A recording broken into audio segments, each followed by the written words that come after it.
Hello, good morning guys, it's me again. Kung nagtataka kayo kung bakit ang aking binibidyohan ngayon is Clorox, gusto ko lang pong i-share sa inyo. Ito po ang ginagamit namin Clorox dito sa Saudi. Ayan po, isang galon, ano siya, 30 liters po yan, ayan.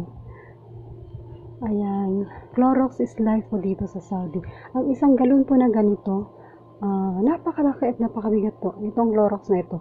Inaabot lang po ito ng isang buwan at kalahati. Hindi siya inaabot ng 2 buwan po. So ganyan po sila masyadong magamit na Clorox dito sa Saudi. Unlike dati, nagtatrabaho po ako sa Kuwait, maliit na Clorox lang yung ginagamit doon kasi syempre ang Clorox mabaho po eh. Tsaka syempre 'di ba maano sa kamay.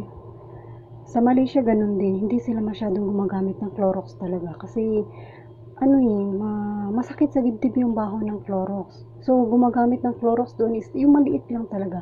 Hindi po kagaya dito sa Saudi na Clorox is life, no? Ganito po, ayan. Ang batayan po ng linis nila dito sa Saudi is amoy Clorox. Kaya kung pupunta po kayo dito at magtatrabaho sa Saudi, kailangan po matibay yung dibdib nyo. No? Lagi po kayong magkakasipon sa sakit yung ulo nyo tsaka dibdib sa baho ng mga chemicals na ginagamit sa panglinis. So, ayan guys. Ito po ang Clorox dito. Ayan. Clorox is life.